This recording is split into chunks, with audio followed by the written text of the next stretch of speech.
बटुकेश्वर दत्त, जो एक freedom fighter थे। तुम लोगों ने स्वतंत्रता सेनानी याद किए थे, उसमें बटुकेश्वर दत्त का नाम याद नहीं किया था, ठीक है। आज हम उनके बारे में बात करेंगे। आज 20 जुलाई के ही दिन उनकी मृत्यु हुई, ठीक है। उनका जन्म हुआ था 18 जनवरी 1910 में, ठीक है, 1910। इसी दिन उनका विवाह भी होता है, इसी दिन मतलब इस डेट में है ना, 18 जनवरी, आज़ादी वाले साल में ही। बटुकेश्वर दत्त एक स्वतंत्रता सेनानी जिनका जन्म 18 जनवरी 1910 को हुआ। बंगाल में एक जगह है वर्धमान, वहाँ के एक पास के गांव में उनका जन्म होता है, ठीक है। उनके पिताजी का नाम गोष्ठ बिहारी दत्त और माताजी का नाम कामिनी देवी। इनके पहले बचपन की बात करते हैं कि इनका बिहेवियर कैसा था, ये कैसे स्वतंत्रता सेनानी बने। कुछ के अंदर जब शुरू से ही भावनाएं होंगी कुछ काम करने की, तभी वो आगे जाकर कर सकता है। ये इनके अंदर सेवा भाव शुरू से था। जब ये स्कूल जाते थे, इनके पिताजी रेलवे में काम करते थे, तो जन्म तो वहाँ हुआ था और उनका ट्रांसफ़र हो गया था बनारस, वाराणसी में। तो वहाँ पर जब ये स्कूल जाते थे, स्कूल जाते समय जो इनको टिफ़िन दिया जाता था ना घर से, तो रास्ते में कोई उनको एक भिखारी दिखता था, तो वो रोज़ अपना टिफ़िन उसको खाने को दे देते थे। ये उनका रोज़ का काम था। ये सब चीज़ें बाद में पता चलती हैं, ठीक है। और एक बार सर्दियों में वही होगा या कोई और, ठंड में उन्होंने ठिठुरते हुए देखा, तो उन्होंने अपना ब्लेज़र, अपना कोट उतार कर उस भिखारी को दे दिया कि लो तुम। तो उनके अंदर जो सेवा भावना थी ना, वो शुरू से ही थी, बचपन से ही थी।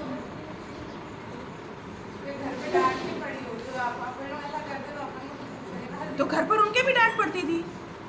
उनके जो बड़े भाई थे वो उनको मारते थे, पढ़ाई लिखाई में ध्यान नहीं लगता है इसका, ये सब करता रहता है, क्या करेगा ये। क्योंकि पिताजी रेलवे में थे, सारे बच्चे सही पढ़ रहे थे, इनका पढ़ाई के साथ साथ इन चीज़ों में भी ध्यान था, तो वो इसमें भी ज़्यादा टाइम। अब ये काम करते थे तो बाहर मिलना जुलना, लोगों से दूसरों की हेल्प करना, ये तो कुछ एक दो इंसिडेंट है ना कि भिखारी को अपना टिफ़िन दे दिया, किसी ज़रूरतमंद को अपना कोट दे दिया, किसी को ठिठुरते हुए देखा। लेकिन इस टाइप की और भी तो चीज़ें वो करते होंगे ना, तो उनको मार पड़ती थी, अपने बड़े भाई से उन्हें मार पड़ती थी। कानपुर में मॉल रोड है ना, वहाँ पर जाना हिंदुस्तानियों के लिए शाम के बाद में मना था। जब अंग्रेज़ थे, अंग्रेज़ों के टाइम पर वहाँ पर जाना मना था। तो ये कहते थे कि अपने ही देश में हम ही नहीं जा सकते हैं, हम तो जाएंगे, क्योंकि वहाँ पर अंग्रेज़ घूम रहे होते थे, वो वहाँ पर शॉपिंग कर रहे हैं, मस्ती कर रहे हैं, तो ये वहाँ पर चले गए। तो अंग्रेज़ों ने उन्हें मारा भी था, इनकी पिटाई भी हुई थी। उन्होंने तभी सोच लिया था कि जब अपने देश में जहाँ मन हो वहाँ नहीं जा सकते हैं, तो हमारे देश से इन अंग्रेज़ों को भागना होगा, इनको हम भगा देंगे, ठीक है। ये फेमस हुए जब इन्होंने जो सेंट्रल असेंबली थी वहाँ पर जाकर भगत सिंह के साथ में बम फोड़ा था। बम फेंकने सेंट्रल असेंबली में कौन कौन गया था? बटुकेश्वर दत्त। बटुकेश्वर दत्त की उम्र उस टाइम पर सिर्फ और सिर्फ 19 साल थी, लेकिन ये मालूम था कि ये अपनी बात के पक्के हैं। इन दो लोगों ने जाकर वहाँ पे बम फोड़े और वहाँ पर इतनी यातनाएं मिली। उन्होंने खुद ही सरेंडर कर दिया था ना, क्योंकि वो वहाँ पर किसी को किसी की जान को नुकसान पहुँचाने नहीं गए थे। वो ये बोलने गए थे कि जो ट्रेड डिस्प्यूट बिल आया है वो वापस लो और साइमन कमीशन बिल वो वापस लो, है ना। तो क्योंकि हमारी बातें सुन नहीं रही थी अंग्रेज़ी सरकार, तो हमारी बातें सुने, इसलिए अपनी बात पहुंचाने के लिए वहाँ पे सिर्फ पर्चे फेंकने और बम फेंकने गए थे। और वहाँ से उन्होंने अपने आप को अरेस्ट करवाया। पुलिस ने इन्हें बहुत मारा, लेकिन एक भी व्यक्ति का नाम बाहर नहीं आया संगठन के कि किसकी प्लानिंग थी, किसने और चीज़ें की। तो इन दोनों के मुंह से कोई भी बात अंग्रेज नहीं निकलवा पाए।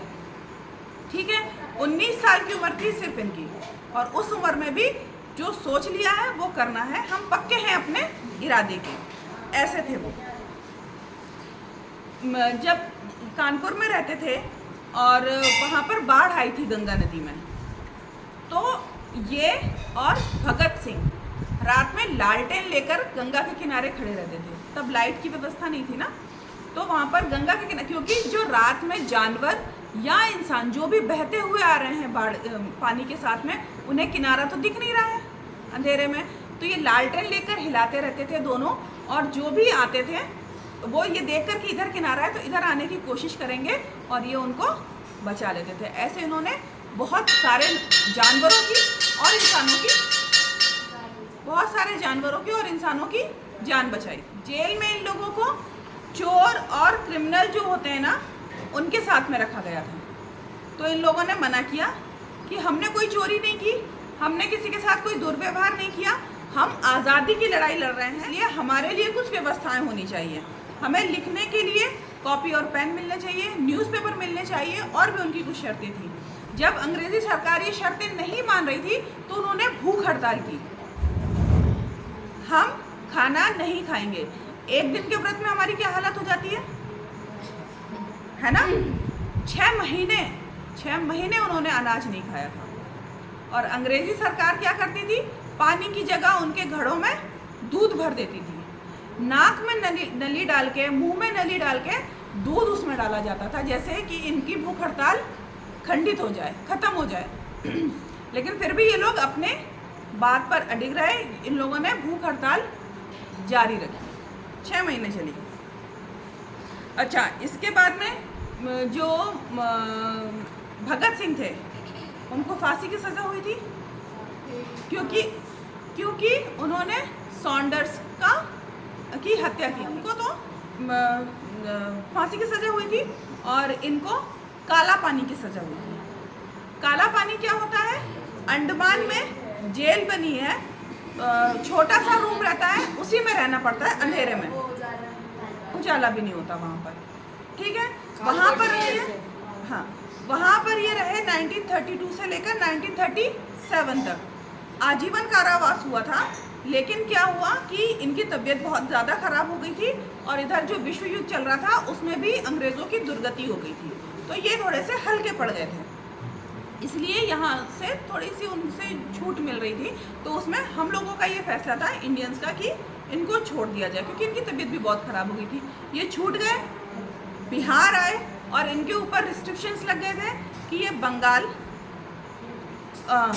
उत्तर प्रदेश, दिल्ली और पंजाब नहीं जा सकते हैं, क्योंकि ये जो थे ना, ये जो स्वतंत्रता सेनानी है, फ्रीडम फाइटर्स हैं, ये उनके गढ़ हैं, है ना। तो यहाँ जाएंगे और ये किसी भी ये इस टाइप की एक्टिविटी में ये पार्टिसिपेट नहीं करेंगे। ठीक है, ये उनके ऊपर रिस्ट्रिक्शंस लग गए थे।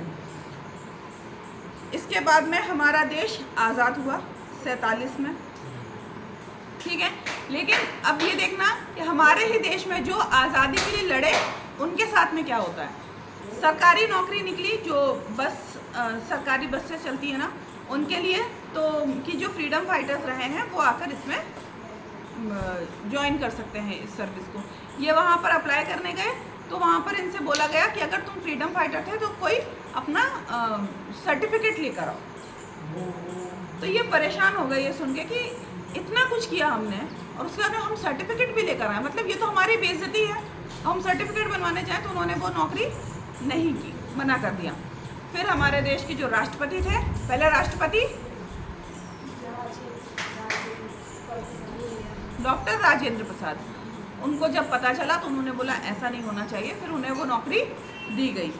उन्होंने बिस्किट बनाने की फैक्ट्री भी डाली, वो भी नहीं चली, बिस्किट बेचे उन्होंने। फिर जो सिगरेट बनाने वाली जो फैक्ट्री है वहाँ पर उन्होंने काम किया।